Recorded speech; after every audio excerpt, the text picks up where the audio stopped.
no tempo que nós temos. Todo mundo vivo aqui, ativo e operante? Vamos lá. Aqui eu vou falar de forma geral sobre estrutura de dados. Algumas coisas vão estar disponíveis nas linguagens que vocês usam, outras não estarão, porque são para linguagens de alto desempenho e baixo nível. Mas é importante que eu deixe tudo mais ou menos exposto para que vocês entendam o custo que é escrever um algoritmo, ou o custo de um algoritmo. Então vamos lá. Primeira estrutura que vocês têm em contato é uma estrutura, deixa eu botar aqui um azulzinho, é uma estrutura de lista. Eu tenho um F11 aqui. Tem um F11. Então quando vocês têm uma lista, vocês colocam os elementos em sequência, um elemento, dois elementos, três elementos, quatro elementos, cinco elementos, até o final da lista. Primeira observação. Quando você cria normalmente uma estrutura de lista, ele cria um espaço contínuo na memória e os elementos estão um depois do outro. Quando você diz, olha, eu quero acessar a lista na posição 10.000, isso não quer dizer que ele vai ter que andar de um por um até chegar na posição 10.000. Quer dizer que ele sabe onde é que a lista começa. A lista começa na posição de memória 500, exemplo. Simplificando, tá certo? E cada elemento ocupa, exemplo, 10 bytes. Se eu quero ir para o elemento 10.000, eu vou para a posição de memória 500 mais 10 bytes vezes 10.000. Então ele salta para essa posição porque ele sabe onde o vetor começa e a posição de cada elemento da memória. Ok. Vetor é o elemento mais comum porque ele é simples de você imaginar. Internamente, o que é que acontece quando você cria um vetor?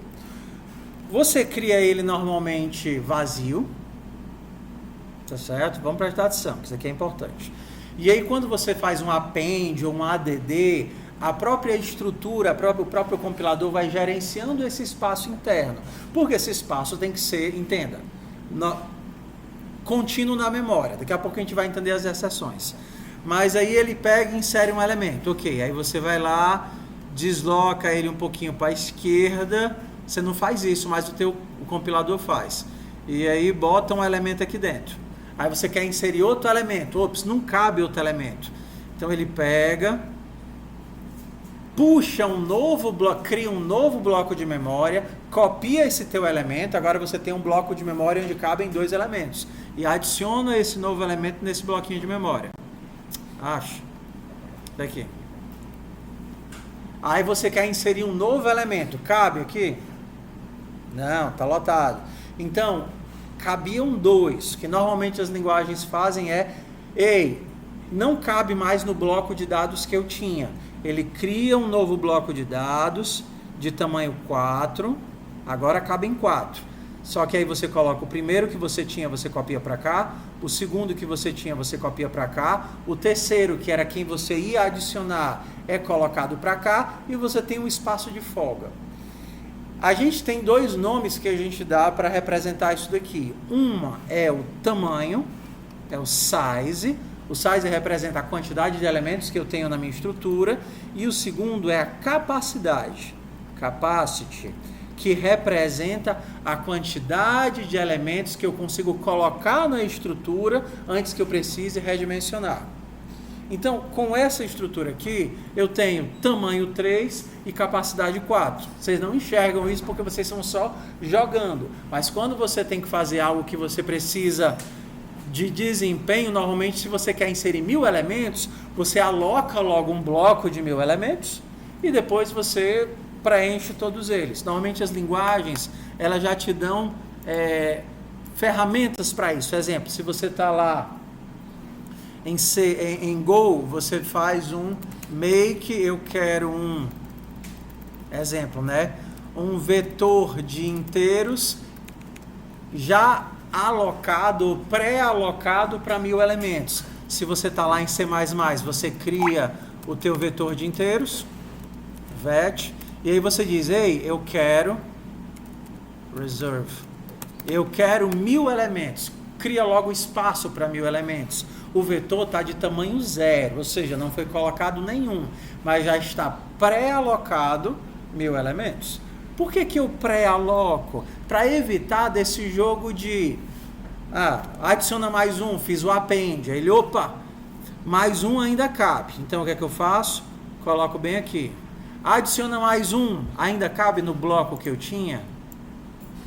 Não, porque o bloco que eu tinha só cabiam quantos? 4. Então o que é que internamente ele vai fazer? Carregar um novo bloco de memória. Nesse novo bloco de memória vão caber 8 elementos. 1, 2, 3, 4, 5, 6, 7, 8. Vai copiar os 4 que eu já tinha.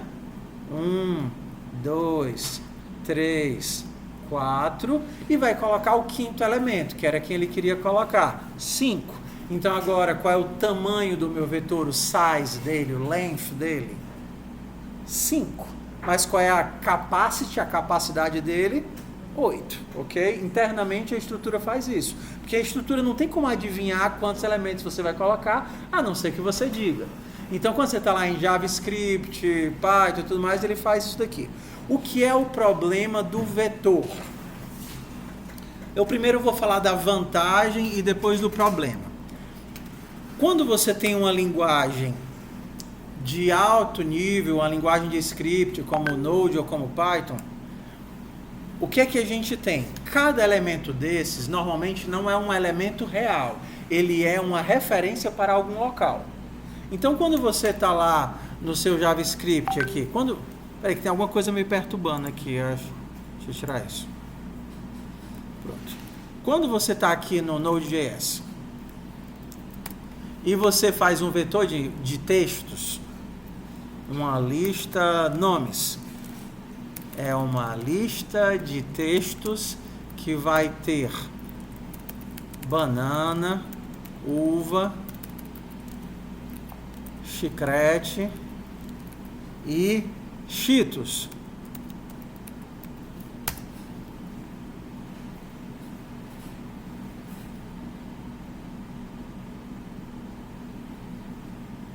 Desculpa, eu abri o Node e escrevi em Python, marmota.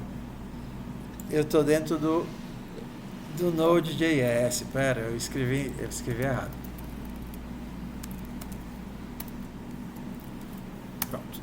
Agora eu tenho nomes. O que vocês estão vendo, aparentemente, é um vetor, onde nós temos o que dentro do vetor? Textos. Aí você poderia pensar, você tinha dito nesse instante que todos os elementos, para fazer sentido o vetor, eles têm que ter o mesmo tamanho, não foi o que eu disse? Para eu poder pular para o elemento 10.000 sem eu ter que me preocupar com o tamanho individual de cada um deles. Mas se a gente fosse olhar bem aqui, qual é o tamanho do primeiro elemento? 6. E o tamanho do segundo?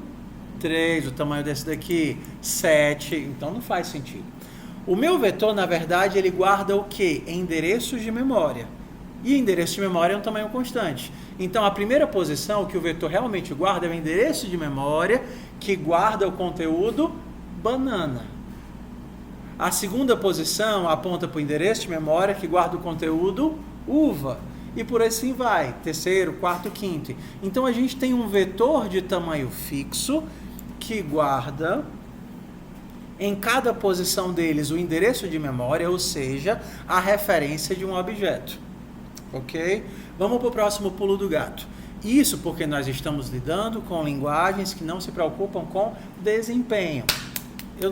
Não é tão relevante assim, porque a gente está trabalhando com volume de dados assim pequeno. Estou carregando uma lista de coisas que eu vou mostrar no site, uma lista de alunos que eu preciso fazer o passo, são coisas pequenas. Quando você tem linguagens de alto desempenho, você realmente consegue colocar o objeto todo copiado lá dentro. E o objeto vem com todos os seus detalhes. Por exemplo, eu poderia dizer, se eu estivesse fazendo em C++, que o limite de cada uma das palavras é 20 caracteres. Então, eu teria um vetor onde todas as casinhas têm 20 caracteres. Qual é a vantagem disso? A vantagem disso é que quando você pensa em poder de processamento ou baixo nível, as coisas não são copiadas para dentro da... Vocês não fazem disciplina de... Vocês fazem alguma disciplina de que vai dizer as partes do computador? Tem uma disciplina dessa? Não tem não, né? Nos outros cursos a gente tem que fala memória primária, memória secundária, memória cache. Nos outros cursos a gente tem isso, né? Mas para vocês não tem. Mas assim, simplificando, existem vários níveis de armazenamento em memória. O armazenamento persistente seria o HD, depois você vai para a memória RAM, depois você vai para memórias internas ao processador. O processador tem vocês veem lá, você tem um cache, um espaço de memória dentro do processador que ele usa para cálculos rápidos. E as coisas são copiadas da memória RAM para o processador em blocos, em chunks. Então, quando a gente tem uma estrutura de vetor, onde os meus dados realmente estão em sequência, eu não preciso processar os meus dados um elemento por vez. Eu copio o blocão para dentro do processador para que ele consiga fazer os cálculos. Essa é a vantagem do vetor. Por isso que internamente quase tudo é guardado em vetores, para a gente aproveitar essa capacidade do processador de não precisar acessar os elementos da memória RAM, que é lenta comparado com a memória do processador, de elemento por elemento, mas de copiar blocos. É assim que são feitos os dados, o código efetivo que está rodando lá por baixo, tá bom? Então vamos lá. Então a gente já entendeu que vetores são legais e estruturas de alto desempenho são ainda melhores, porque eu conseguiria realmente colocar não só as referências, mas os objetos em sequência e carregar eles de ruma, tudo para dentro da memória do processador. Tamo junto até aí? Bora para o próximo. O que é ruim de fazer numa lista? Se a gente já viu que listas são boas, o que é ruim de fazer numa lista? Numa lista, a parte ruim é quando o usuário fica tentando tirar um elemento do meio da lista ou inserir um elemento do meio da lista. Por quê? Porque, conceitualmente, os elementos da lista são contínuos. Então, quando você precisa, você tem 10 mil elementos, exemplo. Vamos imaginar aqui, tá certo? 10 mil elementos. E aqui na posição 10 de memória, você quer tirar um elemento. Você faria algo como no Python, um del. Lembra ali que vocês vão lá e fazem um del naquela posiçãozinha do vetor? O que esse del faz quando eu estou trabalhando com o vetor? Ele pensa, ups, eu tenho que criar, me livrar desse buraco aqui. Então ele começa a copiar todo mundo de volta. Ele copia esse para cá, depois copia esse para cá, depois copia esse para cá, depois copia esse para cá. Tá vendo aí? Será que vocês acham que isso é eficiente, sim ou não? Não. Se eu tenho uma lista com 10 mil elementos, eu acabei de fazer 10 mil operações. Ah, porcaria. Tudo bem? Como é que as linguagens fazem? Como elas entendem que programadores que trabalham nessa camada de, por exemplo, trabalhar com Python, trabalhar com Node, trabalhar em alto nível, não vão lidar com um volume tão grande de dados, eles deixam você fazer isso e pagar o preço por isso. Tanto que você só tem essa operação, você tem a lista e acabou-se. Algumas vezes, eles tentam fazer o melhor possível com o mau uso do processador. Como é que, por exemplo, o Java faz? Ele tem uma estrutura chamada chunked list, eu acho que é alguma coisa assim. Ao invés de você ter 10 mil elementos, todos de forma sequencial na memória, ele quebra em pedacinhos. Então aqui eu tenho um bloco, aqui eu tenho outro bloco, aqui eu tenho outro bloco, e ele sai costurando esses blocos um no outro sem que você veja. Então, quando você pediu para acessar o elemento 10 mil, se fosse um blocão só, ele teria calculado a posição do 10 mil e teria chegado lá.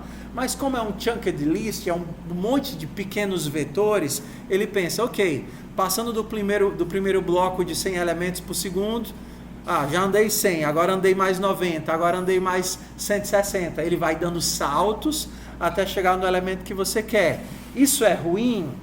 É pior do que eu dar um salto só. Por que fazem isso? Porque quando você quer remover um elemento aqui do meio, ele não precisa alterar os 10 mil. Ele altera só esse bloco que você está sem que você veja.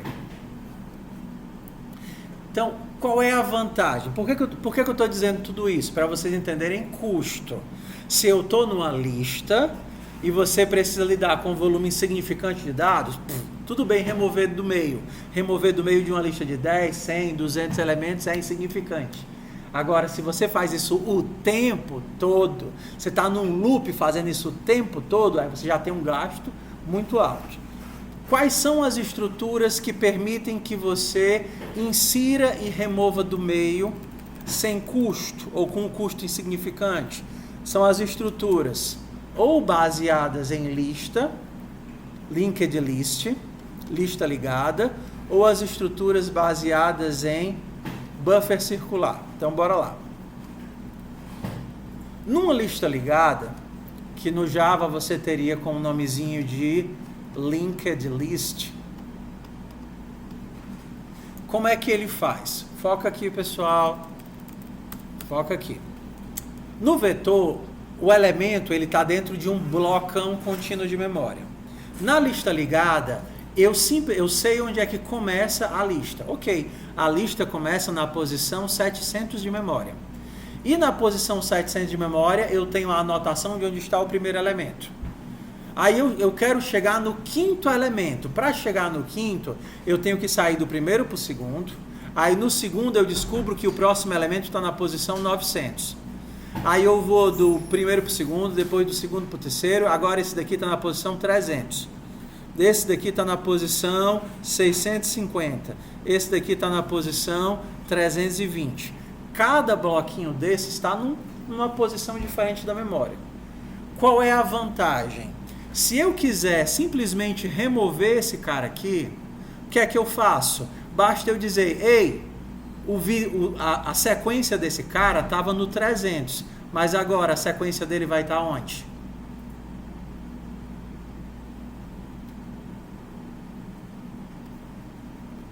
(650). Ó, esse era o elemento 0, posição índice 0, esse era a posição índice 1, esse era a posição índice 2, esse era o índice 3, esse era o índice 4.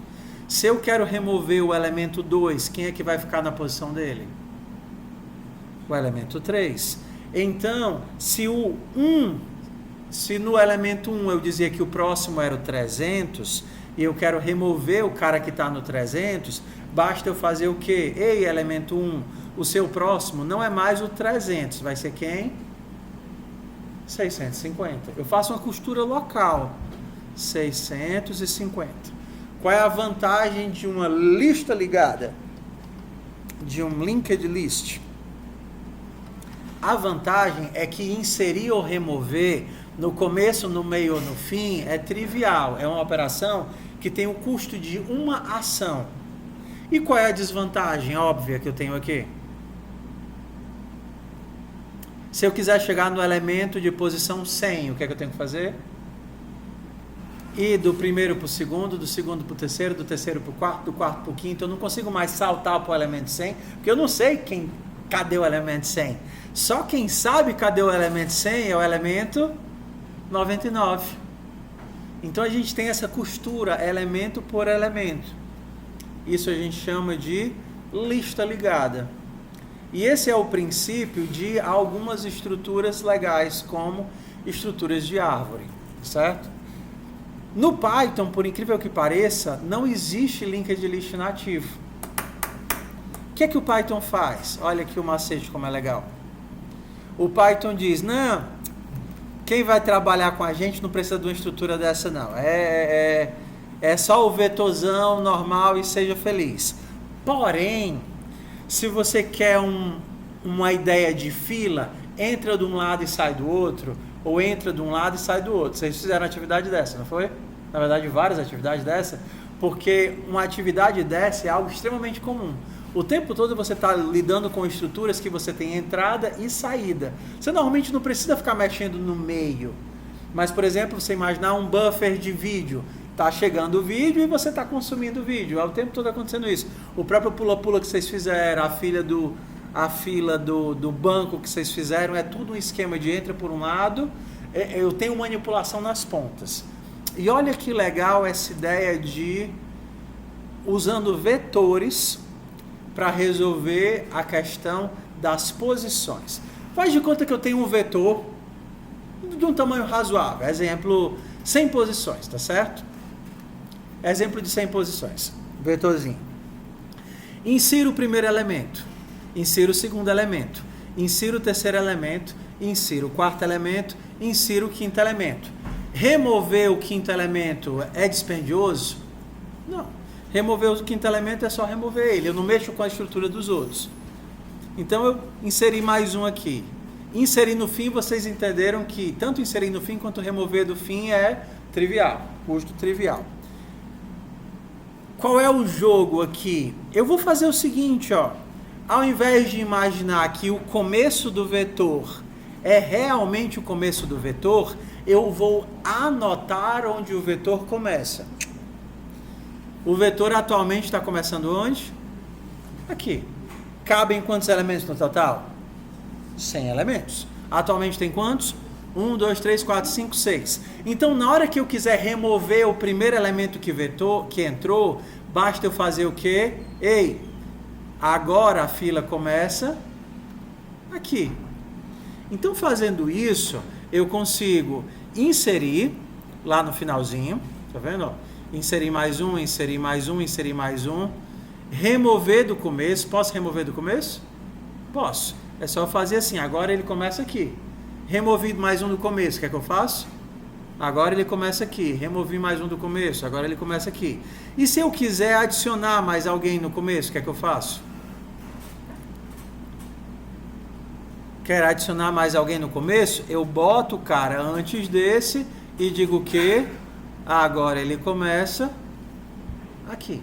Isso é o que a gente chama de buffer circular. Eu estou usando a mesma estrutura de vetor, só que internamente, o que é que ele está fazendo? Preenchendo e andando, preenchendo e andando. E o que vocês acham que acontece quando a gente chegar lá no finalzinho? Preencher, preencher, preencher, preencher agora a última posição, 99. O que é que vocês acham que dá para fazer? Quero colocar mais um no fim. Exato. Dei o loop, ó. Coloquei mais um, coloquei mais um, coloquei mais um. Então a gente tem literalmente a minhoquinha andando, tá vendo? Ela pode tanto andar para o lado e continuar aqui, quanto voltar assim. Eu posso ir em todas as direções. Qual é o limite aqui dessa estrutura? É que, no máximo, durante o tempo de vida da estrutura, só vão caber quantos elementos? 100 elementos. Só que vocês já entenderam a sacada. O que acontece quando eu tentar inserir um elemento a mais do que o limite da estrutura? Ele vai fazer o quê? Exato, ele vai pegar um novo bloco de memória, alocar todo mundo, tá vendo? E aí a vida que continua. E agora eu tenho uma operação de inserção em ambas as pontas em tempo constante. O Python ele tem essa estrutura e ele chama de DEC. Import DEC. Não é assim, mas tem. O DEC é o DEC. DEC vem do termo queue de fila. Queue de fila. Esse queue é. E o DE vem de duplo final, double-ended. É uma fila onde eu posso consumir e andar dos dois lados. Então, vamos lá. Primeira estrutura que a gente viu foi o vetor, tudo na sequência. Segunda estrutura que a gente está vindo é o DEC. Eu ainda tenho o vetor, mas resolvi o meu problema de comer do começo, que antes eu não tinha no vetor. No vetor normal, se você criar uma lista normal, blam, blam, blam, blam, blam, blam, blam, blam, blam, blam, code temp, ponto, py. Se você criar um vetor normal e deletar a primeira posição, exemplo, se você fizer isso, kt1, você cria lá, A é uma lista que tem range de 10.000 elementos. Tá vendo aqui? 10.000 elementos. Se você faz delete A na posição 0, você acabou de fazer 100.000 cópias. Copiando todo mundo uma posição para trás para o novo elemento. Outras opções talvez não tão ruins seria isso, ó. Eu quero que B seja A, só que do elemento 1 para frente.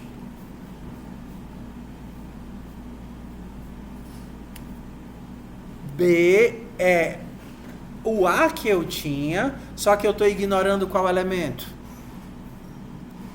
Estou ignorando o elemento 0. Se eu fizesse assim, o B seria a mesma lista de A. Só que quando eu faço isso, vou fazer menor para vocês conseguirem enxergar, tá? 10. Quando eu faço isso, se eu der um print A e print B, Python temp, o A é do 0 ao 9 e o B é o quê? Do 1 ao 9. Mas o que acontece se eu fizer assim? A na posição 2 recebe 99. A posição 2 seria quem? 0, 1 e 2. Vai ter 99 bem aqui, né? Será que o B continua sendo 2 ou o B vai ser 99?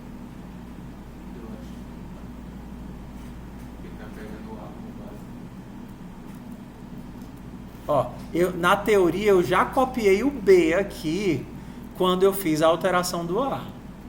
Ok? Mas vamos ver lá o que eu tenho de resultado. O A é 99, mas o B, ele não tem o 99. Tá mudando depois de... Se eu fizesse isso daqui, B recebe A. O B teria o 99 também?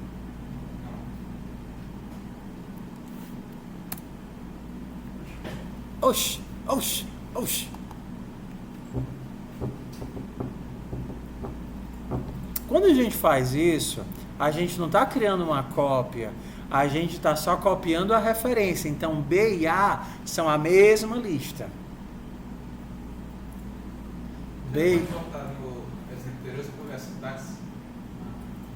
Quando a gente faz isso daqui, a gente está fazendo literalmente uma cópia elemento a elemento. Seria o equivalente a fazer isso. Eu quero um elemento para cada elemento na lista. Aqui também é uma cópia. Certo? Mas aqui não é uma cópia. Tá? Em algumas linguagens, como por exemplo Go, aqui ainda é o mesmo objeto. A lista, ele não faria uma outra lista com a cópia dos elementos. Por isso que é interessante a gente entender um pouquinho só, por isso que a gente só tem uma, mas eu acho relevante, um pouquinho de estrutura de dados para colocar uma pulguinha na nossa cabeça que pergunte, o que de fato ele está fazendo aqui? Qual é o custo disso? Se eu fizer isso daqui, ele está realmente copiando e agora eu vou ter 10 milhões de elementos, o B também vai ter 10 milhões de elementos, eu estou 2 vezes com um bloco de 10 milhões de elementos em memória? Sim, você está 2 vezes com um bloco de 10 milhões de elementos em memória, isso é uma cópia da lista inteira. Isso daqui não, agora você só tem uma lista de 10 milhões. Só que, entenda, isso ainda é muito ruim, porque aqui é muito melhor eu não usar isso daqui. Aqui eu não tenho uma lista de 10 milhões de elementos. Eu tenho um iterador, que é um objeto capaz de andar, calcular mais um, mais um, mais um, mais um, mais um, que iria do 0 até o 9.900.099, tá certo? Então, eu peço que, se vocês querem trabalhar minimamente na área, vão trabalhar em front, trabalhar em back, vocês, vez ou outra, se questionem o que de fato acontece aqui dentro. Os dados estão sendo copiados, os dados estão sendo referenciados, qual é o custo disso? Isso daqui é contínuo na memória, isso daqui é um punhado de recortes, tá certo? Porque cada linguagem vai trabalhar com isso de uma forma diferente.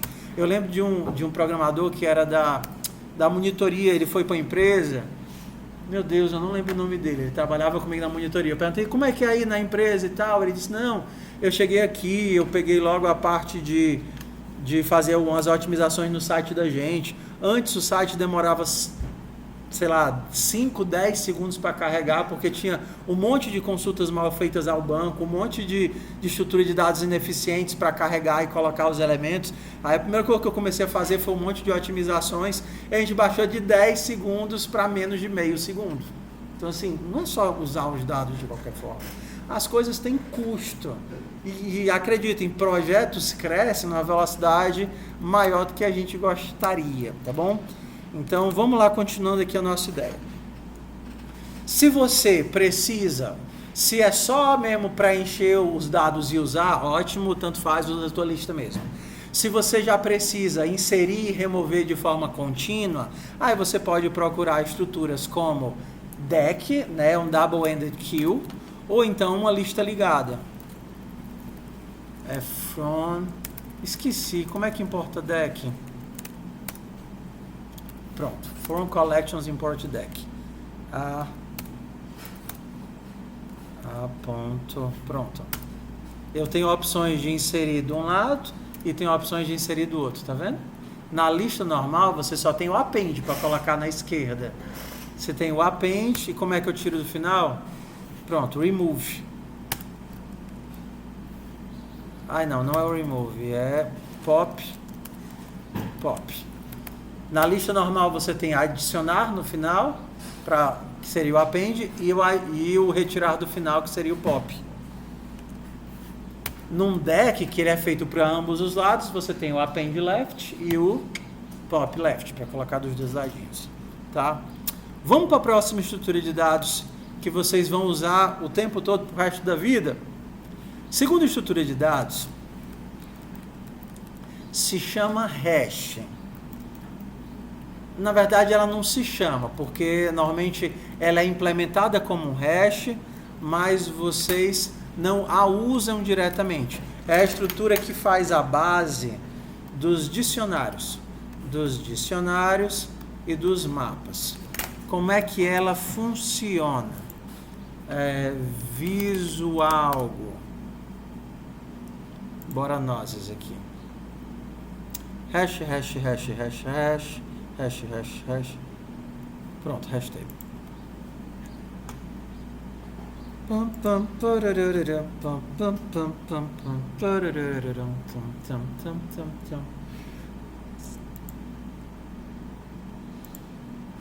Deixa eu ver qual o melhor de blá. Pronto, eu vou tentar fazer assim. A estrutura hash, vou fazer a mais simples, tá? Criar tamanho 10.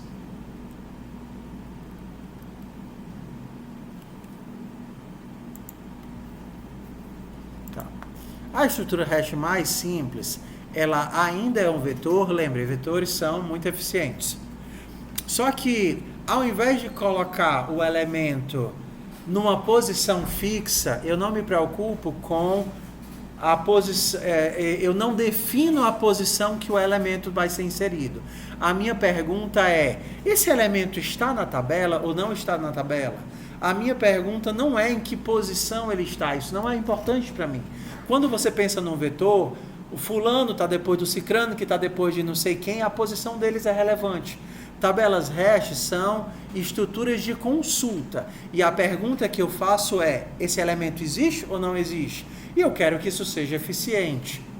Se eu te der um vetor onde os elementos estão lá armazenados em qualquer ordem, e eu perguntasse, por exemplo, se eu te dou uma lista telefônica, vocês nem sabem o que é uma lista telefônica. Alguns sabem o que é uma lista telefônica. Vocês alguma vez já viram aquele bloco amarelo dessa largura? Ainda é da época de vocês viram uma, né? Não é da minha época, mas minha avó tinha. Pronto, ok. Antigamente, antes de existir celulares com não sei o que, ou então internet para você colocar qual é o nome do McLanches, você tinha um blocão, um livrão de papel, onde todas as pessoas, as pessoas que tinham registro na empresa de telefonia, elas estavam lá indexadas pelo nome. Então você poderia procurar, qual é o telefone do fulano de tal? Procurava lá no fulano de tal, o telefone dele é 553, antigamente era assim, tá bom? Nenhuma. Mas isso não tinha muito sentido para a época, tá certo? Ninguém ia ficar procurando por spawn. Então, vamos lá. Se eu te der, isso é uma estrutura de lista, é sequência. Só que se eu te perguntasse, se o Davi Sena Oliveira está lá na lista, o que é que vocês fariam? Começaria da primeira página até a última procurando o Davi Sena? Não. Porque nesse caso eu tenho uma lista, mas essa lista tem uma sequência. Quando nós temos uma lista e essa lista está ordenada, a gente tem um algoritmo inteligente. Se vocês querem saber se o Davi está lá na lista, o que é que vocês fazem? Vocês abrem a lista, abrem o livro, aí caiu no F. Aí vocês pensam, o Davi fica antes ou depois do F? Antes. Aí você abre e põe para a esquerda. Aí caiu no C. Aí você pensa, ops, caiu no C. Então é depois do C. E você ia, seja folheando, ou seja, cortando a lista em pedaços, achando rapidamente onde é que o Davi está. Se a tua lista está ordenada, vamos lá entender custos, tá certo? Uma estratégia inteligente é, olha o elemento da metade. Se esse elemento da metade é maior do que o elemento que você está procurando, significa que o elemento que você está procurando está de que lado? Você está procurando o elemento 253, aí você abriu no 500. Você tem que olhar para que lado agora? Esquerda. Ops, o 253 está para o lado de cá. Aí você abriu na metade de novo. Quando você abriu na metade, está no 200. Então ele está para que lado? Direita. Aí você vai lá na metade de novo. Aí você abriu na metade de novo, está no 300. Vai, vem para cá. Aí você abre na metade de novo. Vamos prestar atenção agora no que é que está acontecendo. O que é que acontece com o teu espaço de busca a cada consulta que você faz? Mas diminui de quanto? Não.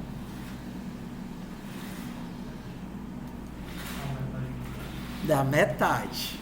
Se você sempre abrir na metade, você está fazendo o quê? Você está resolvendo metade do teu problema de busca. Se a tua, vamos imaginar assim, ó, se a tua lista telefônica tinha, vamos fazer um exemplo, 1024 páginas, só para ficar redondinho, tá certo? 1024 páginas, você vai na 556. 556? 512. Você vai lá na 512. Opa, aí você descobriu na 512 que ele está para a esquerda. Aí você vai lá na 256. E aí você vai cortando sempre metade das opções. Isso daqui, em estrutura de dados, algoritmos, é o que a gente chama de busca binária. E qual é a coisa legal da busca binária? Você consegue reduzir o problema numa base logarítmica. Papai, o que é logarítmico? Minha filha perguntou essa semana. O pessoal disse que é muito difícil o logaritmo. Eu disse, não tem nada de difícil. Toda operação na matemática tem uma reversão. Qual é o reverso da soma, meu povo? Subtração. Qual é o reverso da multiplicação? Divisão. Se você está fazendo uma potência, se você faz 3 elevado à quinta e você quer se livrar desse 5, o que é que você faz? Você faz uma radiciação, você bota aqui uma raiz 5, né? Agora, se você tem um 3 elevado à quinta e quer se livrar desse 3, o que é que você faz? Você bota um logaritmo. Então, se eu quero me livrar desse 3, eu faço um logarítmico disso daqui na base 3. Se eu fizer isso, vai sobrar o quê? O 5. Então, é a inversão de um dos fatores do logaritmo. Beleza? Então, o que significa? Bora voltar para cá.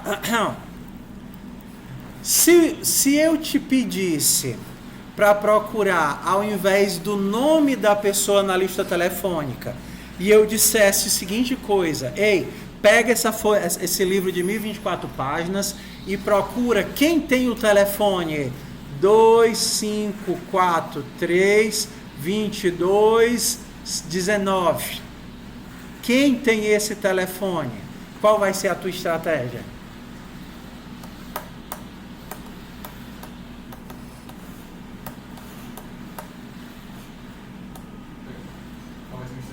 É. Não. Muito bom, tá certo? Se você não puder ligar, tá certo? Ou então, pronto, você tentou ligar e deu inexistente. Aí você quer saber de quem era esse número. Se ele está na lista de quem era. Você tem alguma forma de fazer isso eficientemente na tua lista? Não, porque a lista é ordenada por nome, não é ordenada por número. Então você vai ter que olhar página por página até o final da lista. Beleza? Pensa comigo agora, tá certo? Faz de conta que você leva, por exemplo, 10 dias para ver as 1024 páginas.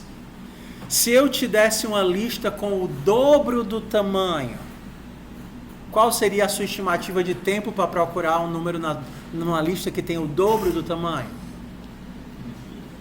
Um dia a mais?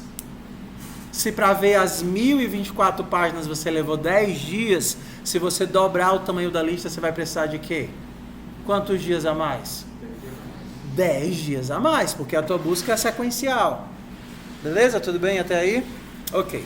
Isso é o que a gente chama de custo linear. Como a tua lista é desordenada, o teu custo é linear. Se o tamanho da tua lista dobra, o que acontece com o teu custo? Dobra junto. Beleza. Mas, se eu te pedisse para procurar um nome de pessoa, você poderia fazer esse negócio de abrir na metade, abrir na metade, abrir na metade.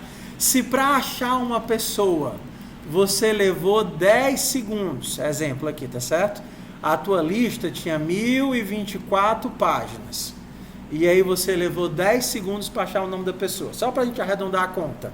Se eu dobrar o tamanho da tua lista, e a tua lista agora tiver 2048 páginas, qual é o novo tempo que você vai levar?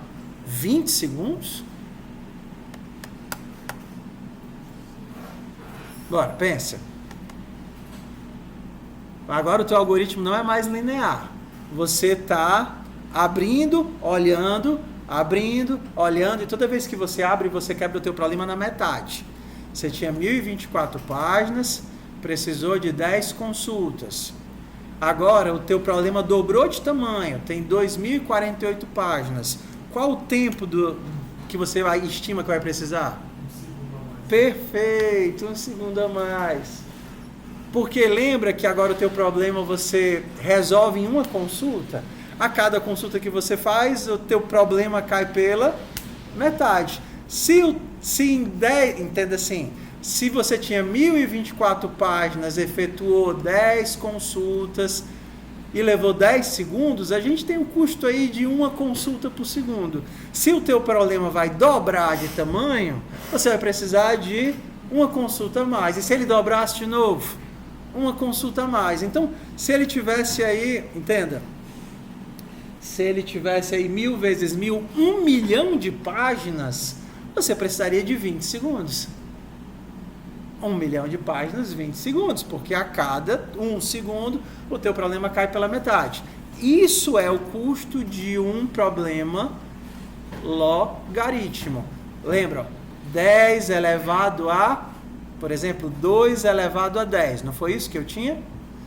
O número que importa para mim é esse númerozinho que está bem aqui. Isso é um custo logaritmo. Então, se agora o meu problema dobrou, eu vou precisar de 11 segundos. Se o meu problema dobrar de novo, eu vou precisar de 12 segundos. Porque toda consulta que eu faço, o meu problema cai pela metade. Então, a gente tinha isso a gente chama de complexidade, tá? A gente tinha um custo linear quando estava desordenado e agora a gente tem um custo logaritmo, que é de quebrar o problema pela metade. Vamos lá. Então a gente ainda está no vetor. Olha como o vetor é uma coisa útil. Se os meus dados estão bagunçados no vetor e eu quero saber se alguém está lá, eu tenho um custo linear, eu tenho que sair olhando o vetor inteiro. Mas eles inventaram uma forma interessante de usar o vetor só para saber se o meu elemento está ou não está. Presta atenção, agora a minha pergunta é, está ou não está? Não me interessa em que posição ele está, beleza? Como é que a gente faz isso? A gente vai fazer a seguinte coisa. Pega uma lista, vou tentar explicar da forma mais fácil, tá? E aí, quando você vai colocar o elemento na tua lista, você vai fazer um cálculo nesse elemento. E esse cálculo vai te gerar um número. E esse número é a posição que você vai tentar botar ali na lista. Beleza? Então, se eu tentar inserir o elemento... Vou inserir o elemento 52. Não, vou inserir o elemento 57. Uma forma bem simples de fazer o cálculo para um inteiro é fazer o módulo.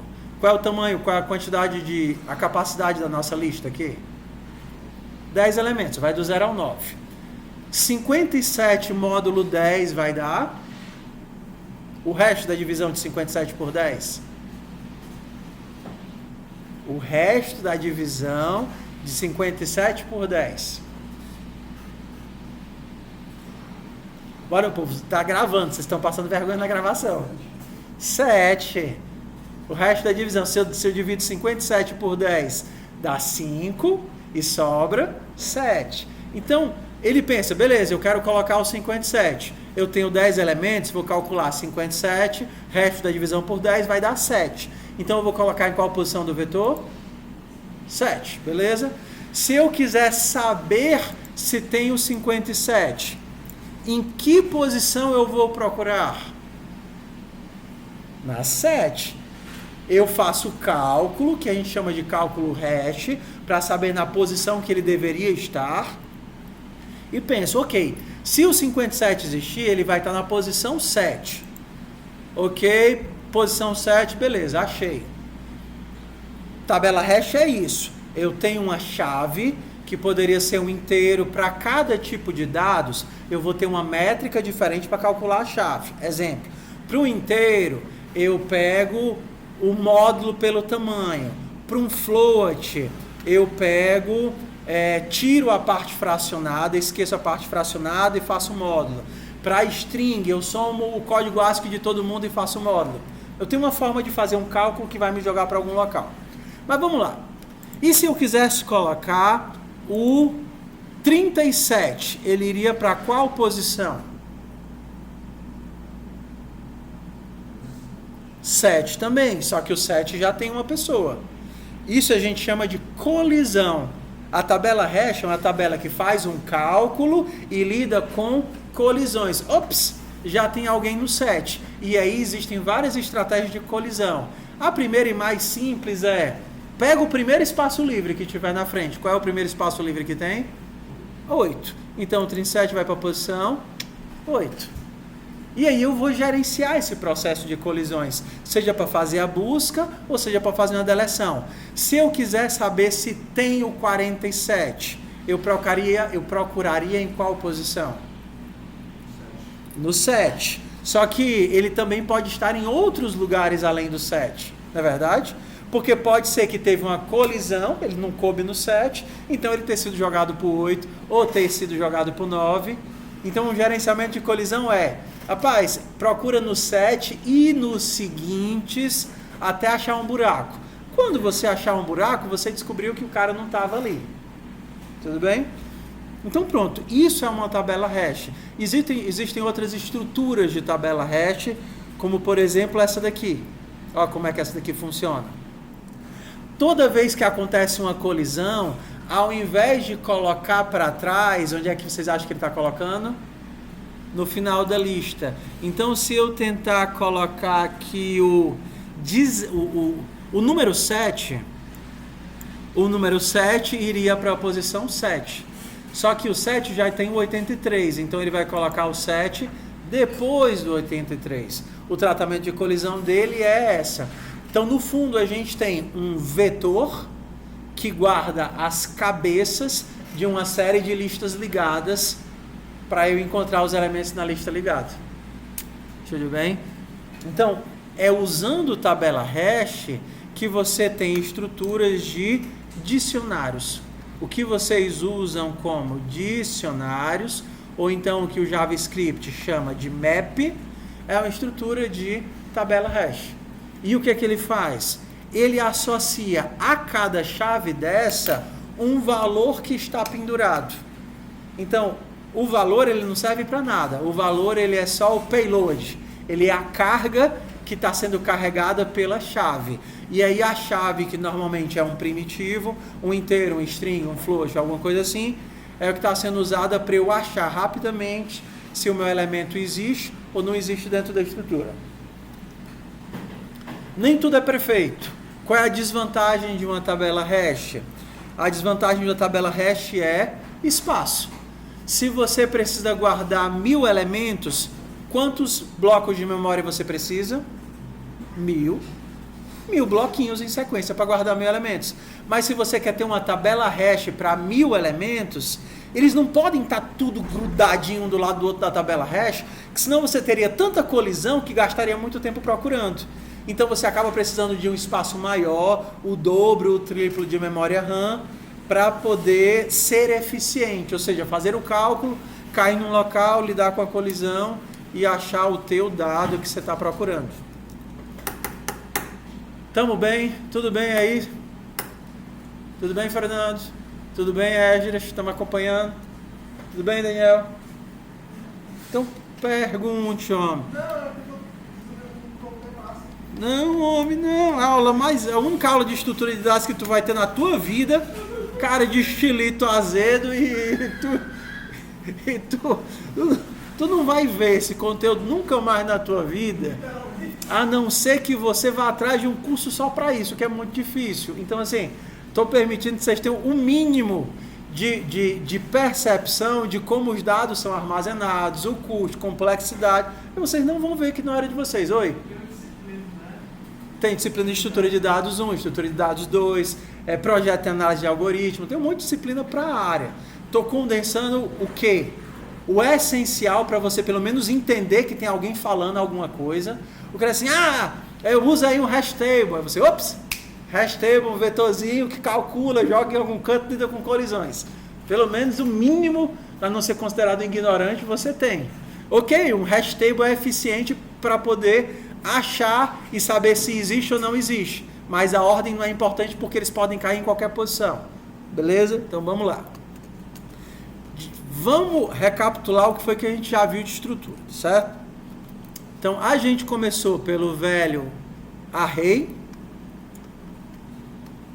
sequencial na memória, na maioria das linguagens, mas em linguagens de alto nível você não tem o vetor de dados, você tem o vetor de ponteiros. Ele é eficiente para você encontrar um elemento no meio e para inserir e remover do fim. Mas se você quiser tentar tirar ou inserir, seja do meio ou do começo, é um desastre. Não tente fazer isso. Pense em formas mais inteligentes de fazer isso, tá? Depois a gente viu a lista ligada. Lista ligada, ele tem os elementos guardados individualmente na memória, através de uma série de ponteirinhos.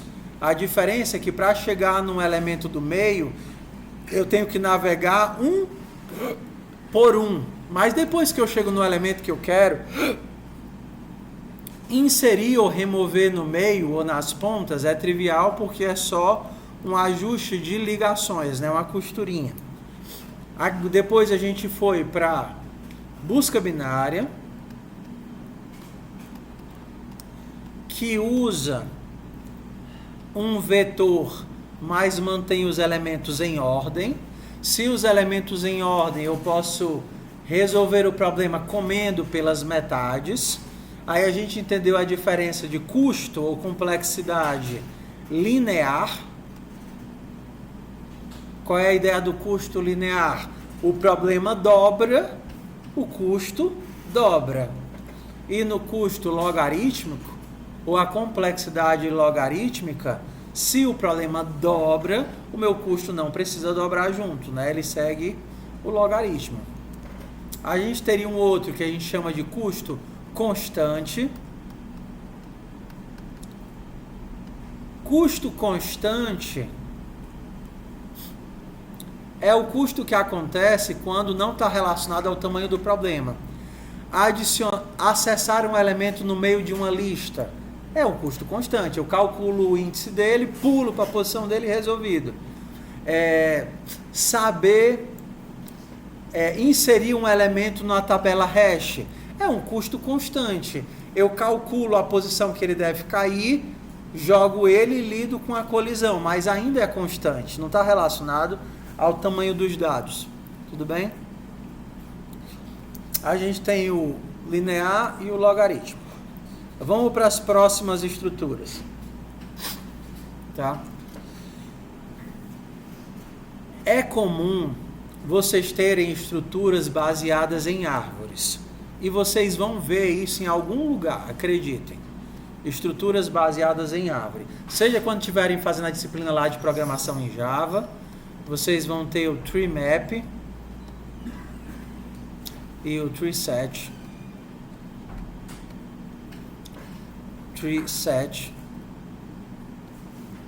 E vocês vão ter o hash map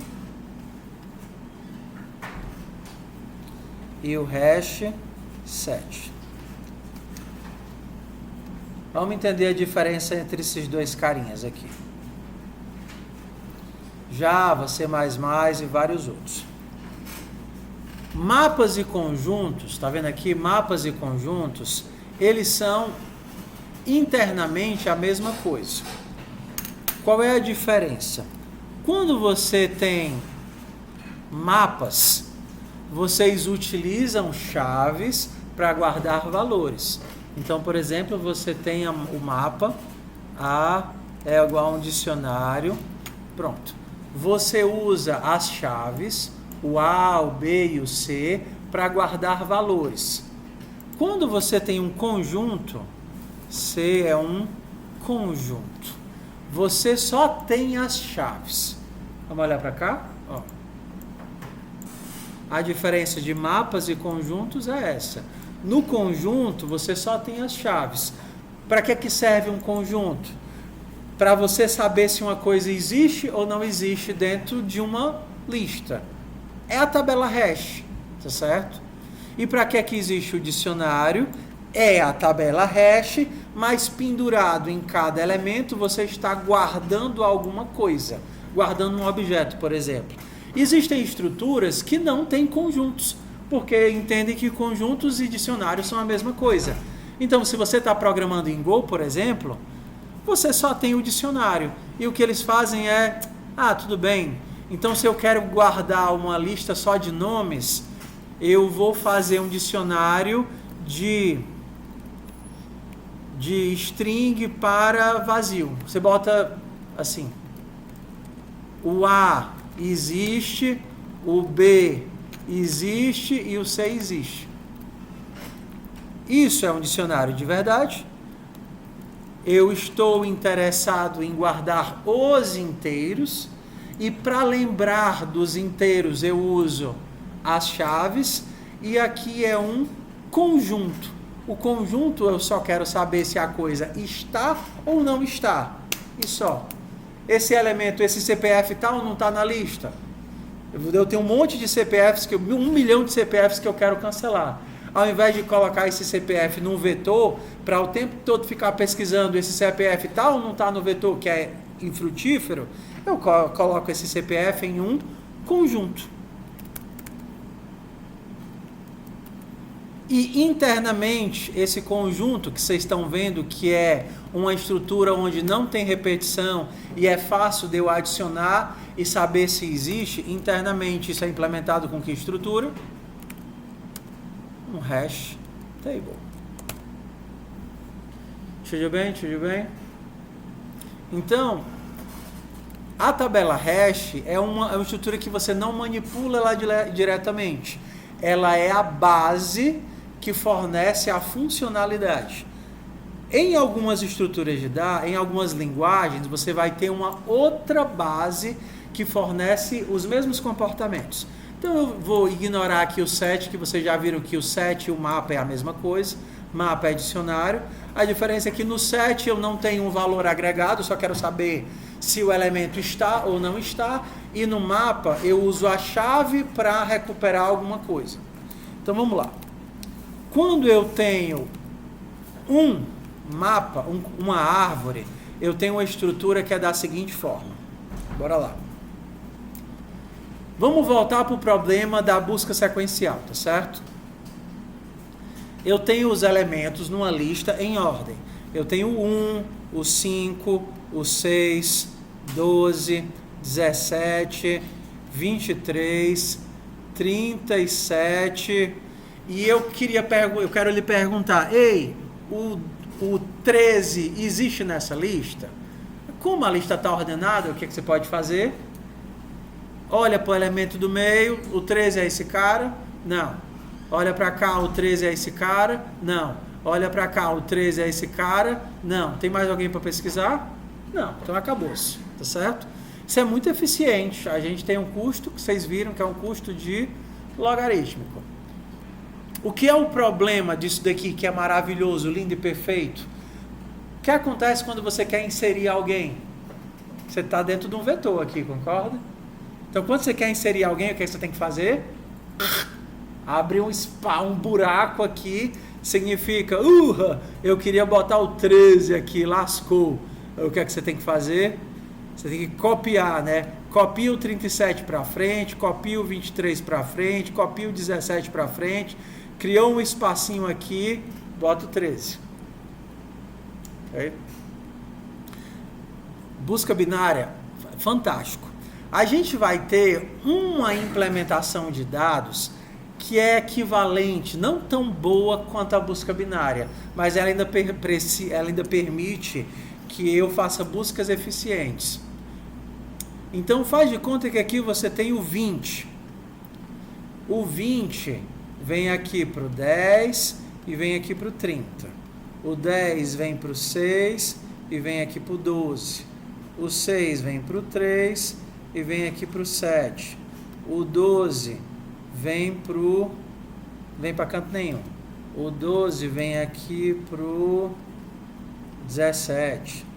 17 vem aqui para o 14. 30 vem aqui para o 22. E aqui ele vai para o 33.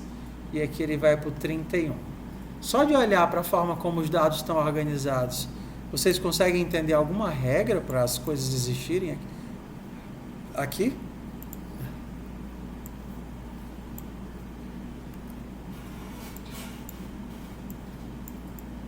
Qual é a regra que eu usei para colocar os meus elementos?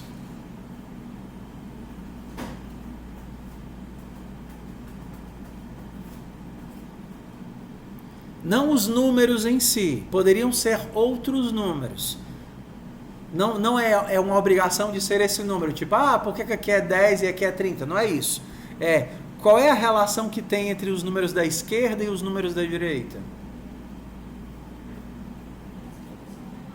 Perfeito, muito bom. Isso daqui é o que a gente chama de estrutura de árvore. É a mesma ideia da lista ligada que a gente tinha. Cada nozinho está em uma posição separada da memória, mas eu tenho uma ordenação. E qual é a ordem aqui? Os elementos da esquerda sempre são menores. Então, se eu pedisse para você, me diz se o 11 está na minha árvore, o que é que você teria que fazer? Olhou para o primeiro elemento, o 11 está aqui? Não. Eu vou procurar ele de que lado agora? Esquerda ou direita? Esquerda. O 11 está aqui? Não. Vou procurar para que lado? Direita. O 11 está aqui? Não. Eu vou procurar para que lado? Esquerda. Só que esquerda não tem mais ninguém. Então, o que é que eu sei? Que o 11 não está. Tudo bem? Vocês percebem que o custo aqui é muito parecido com o custo da árvore binária? O que acontece com cada consulta que eu faço? Eu corto o problema pela metade. Qual é a diferença disso daqui para a árvore binária? Qual vocês acham que é mais eficiente em termos de busca? Não. Em termos de busca, a árvore binária é infinitamente superior. Por quê? Porque os elementos estão em sequência e eu consigo pegar aquele bloco inteiro e levar para dentro do processador e analisar. Só que a árvore binária ela tem um problema. Qual é o problema dela? Inserir e remover novos elementos. Se eu preciso de muitas inserções e remoções, cada inserção me força a quebrar o bloco de novo ou colapsar o bloco. E isso é muito ruim. Se eu só precisasse fazer consultas, busca binária era o meu sonho é o meu sonho molhado de estrutura de dados. Porém, isso não é a realidade. A realidade é que muitas vezes você precisa o tempo todo estar inserindo novas entradas e removendo entradas. E aí é nesse caso onde a nossa estrutura de dado de árvore tem o seu brilhinho.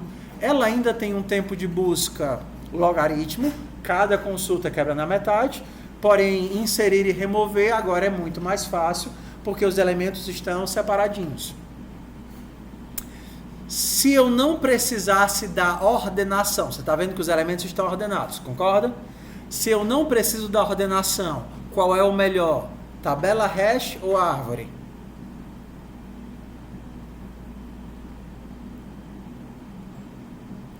Eu não preciso manter as coisas em ordem. Qual é o melhor? Só para eu saber se existe, não saber, inserir, remover. Em termos de custo, qual é o melhor? Não. O vetor é sempre melhor. Tabela hash é muito melhor do que árvore. A não ser em um caso. Qual caso? Em que eu preciso manter a ordem. Esse é o único caso em que a árvore é superior. Na tabela hash os elementos estão ordenados? Não. Então, se eu sempre precisasse retornar os dados ordenados e eu tivesse na tabela hash, o que é que eu ia ter que estar fazendo? Pegando os dados e ordenando. Ou pegando os dados e criando um cache e ordenando. Só que na árvore, vocês percebem que a ordenação é intrínseca, ou seja, a ordenação faz parte da estrutura. Então, se eu preciso de dados que precisam estar ordenados, qual é a estrutura que eu uso? É a estrutura de árvore. Então, vamos voltando aqui. Vetor é a coisa mais maravilhosa do mundo, a não ser que eu precise inserir e remover do meio. Quando eu posso inserir e remover nas pontas, aí eu vou para um DEQ, um Double-Ended Kill. Se eu realmente precisasse inserir e remover do meio, aí eu teria que ir para uma lista ligada. Ok, eu quero uma estrutura de árvore. Não, eu quero uma estrutura de dicionário, seja para fazer um conjunto ou seja para fazer um mapa. Eu vou preferencialmente para hash. Hash é sempre superior, a não ser, por exemplo, como a agenda de telefone. A agenda de telefone sempre é apresentada como ordenada. É uma necessidade do tipo de dado. Os dados precisam estar ordenados. Você quer fazer consultas, quer fazer inserções, quer fazer remoções, mas os dados sempre são apresentados ordenados. Então, nesse caso, você tendo uma árvore, você perde um tiquinho em tempo de acesso, mas ganha em tempo de apresentação. E aí é sempre a pergunta: o que é que você vai fazer mais vezes? Você vai inserir poucas vezes e acessar milhões de vezes? Se for só isso, use uma busca binária simples. Se é raro fazer inserção e remoção. Se inserção e remoção é uma constante e você não precisa de ordenação, tabela hash. Se você precisa de ordenação, vai para uma árvore. E nisso nós temos praticamente tudo que é de estrutura de dados, assim, né? Base de programador. Porque a gente ainda teria mais um monte de outras que são para algoritmos. Deixa eu mostrar aqui muito superficialmente. Outras que são para algoritmos específicos, como heap binária, como é isso em português? Binary heap, grafos, union find, tem mais um catatal de muitas outras. Mas o que vem implementado em linguagem ou é lista, ou é dicionário, ou é conjunto, ou é qualquer uma dessas outras coisas. Então, vamos lá. Vamos fazer aqui de forma eficiente um probleminha lá de FUP. Faz de conta que você tem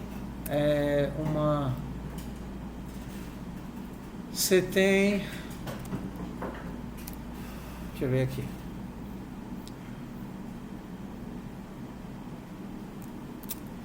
Você tem uma fila de pessoas que quer entrar para um evento, certo? Então, vou fazer aqui, ó. Random.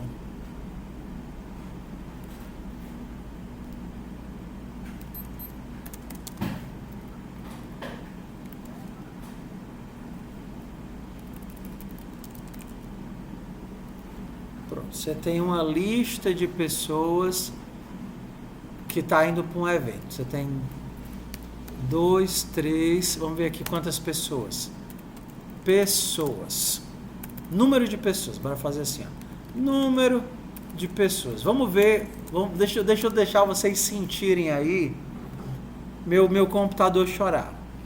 Se eu tivesse 10 mil pessoas em fila, tudo bem? As pessoas estão tudo lá na filinha, assim. Cada pessoa está indo para um show, você tem uma fila de 10 mil pessoas para entrar dentro do ginásio. E as pessoas têm um papelzinho com número aqui, 1053. Todo mundo ganhou um bilhetezinho com número, tá certo? Então vamos gerar aqui vários números aleatórios. Número de pessoas, for range, número de pessoas.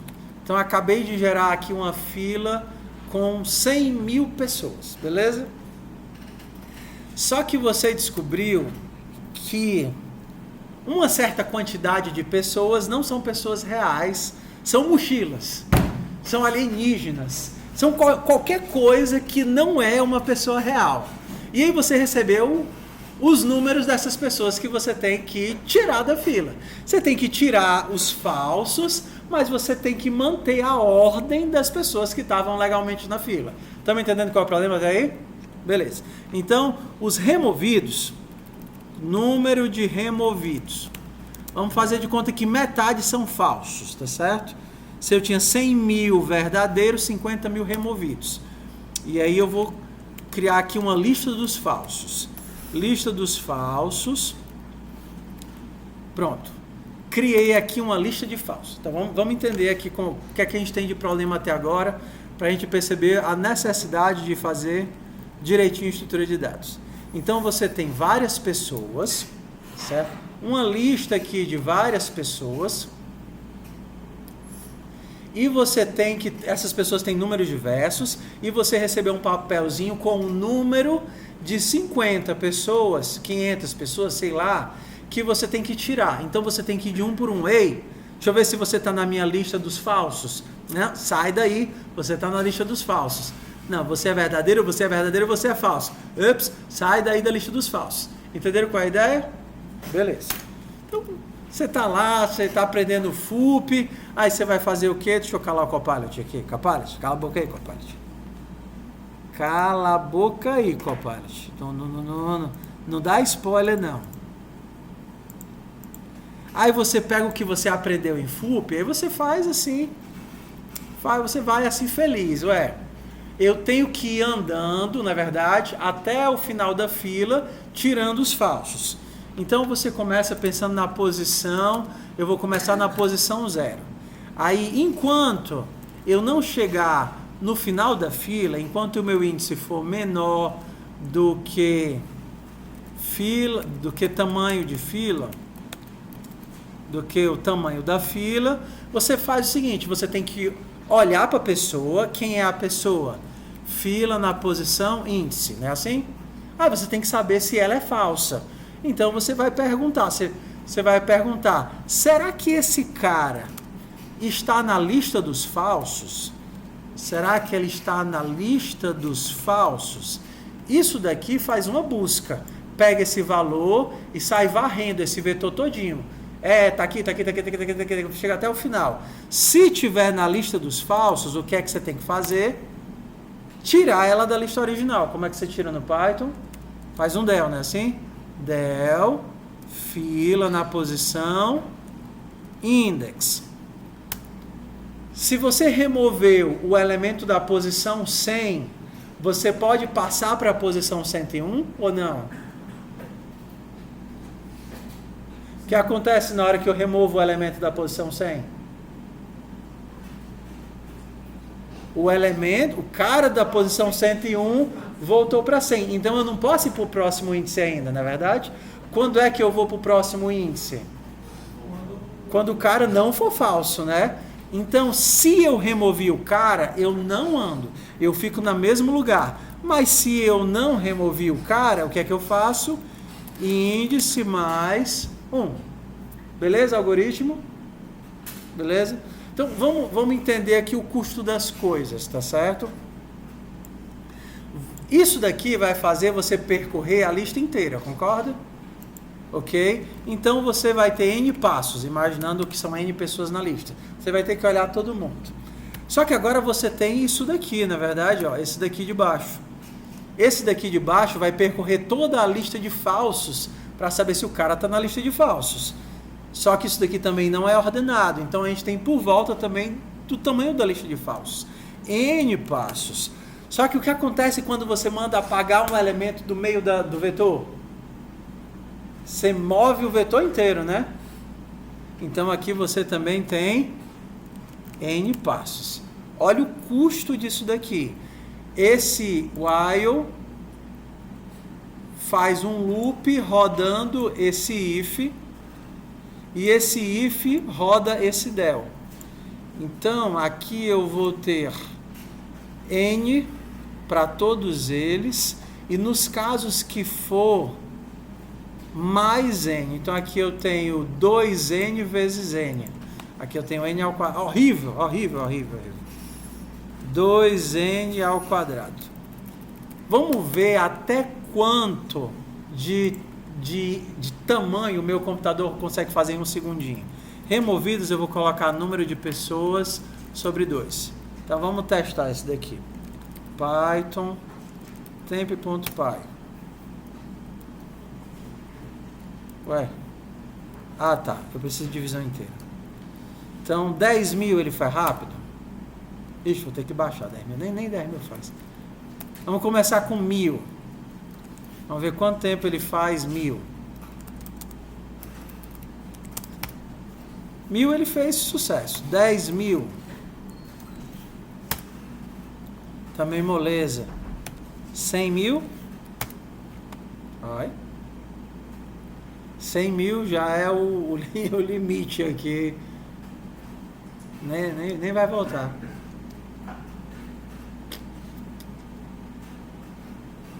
Vai não. Vai não. Morreu aqui. Então ao invés de 100.000, bora de pouquinho aqui. 50, ele consegue?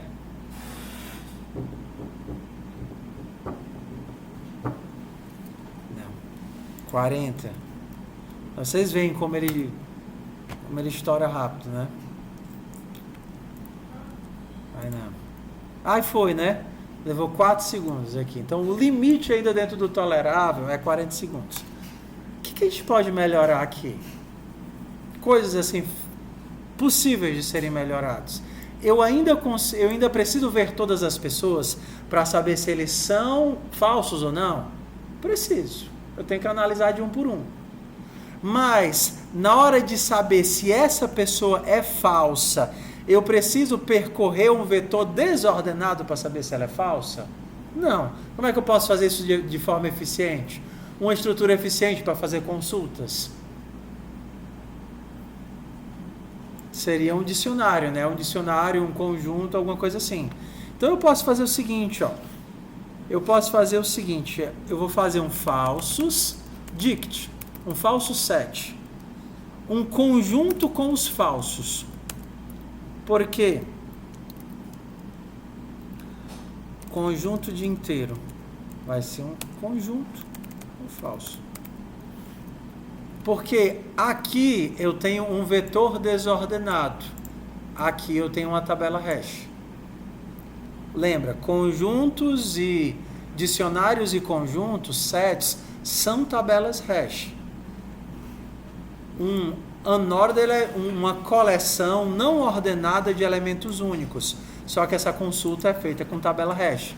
Então, ao invés de fazer isso daqui, que vai me precisar de N passos, falsos set. Isso daqui me leva um único passo.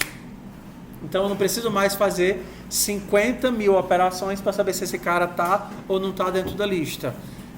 Outra coisa, vocês já viram que isso daqui é uma porcaria, né? Toda vez que eu deleto dentro da lista, o que é que eu estou fazendo? Movendo todo mundo. Então, vou fazer uma coisa muito melhor. A minha saída é uma lista de inteiros.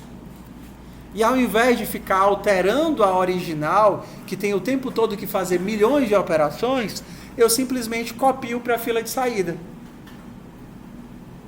E aí isso vai ter apenas a quantidade de operações, que é a quantidade de operações da lista. Então, ao invés de fazer isso daqui, que é extremamente oneroso, eu poderia fazer saída.append. Não, isso daqui são os falsos, né? Falsos. O falso é o que não entra. Se ele... Pronto, então eu vou fazer assim.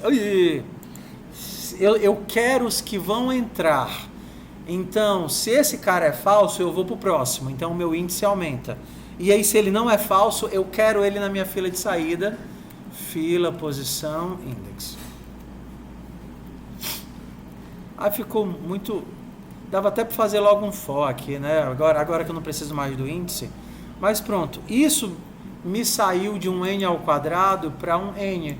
Porque isso daqui é tempo constante, isso daqui é praticamente tempo constante. Vai ser 2n no total. É o mesmo algoritmo, só que agora...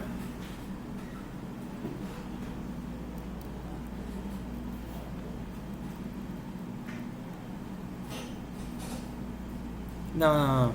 Nesse caso eu também ando, né? Eu sempre ando. Aqui eu não estava andando. Eu sempre preciso andar para cada elemento em fila. Se elemento não é um elemento falso, eu adiciono ele na saída. Agora sim. Se ele não é falso, eu adiciono ele na saída. Eu passei de 4 segundos para 4 décimos. Vamos ver agora, aumentar. 100 mil, que estava anteriormente, né? 8. E se for com 1 milhão, eu ainda consigo fazer. 10 milhões, provavelmente agora vai demorar uns 7 segundos, porque voltou a ser tempo linear. Antes era tempo quadrático. Eu tinha um for dentro de 8 for. Eu nem sei quantos aqui, 10 milhões. Para vocês entenderem o que é uma estrutura de dados.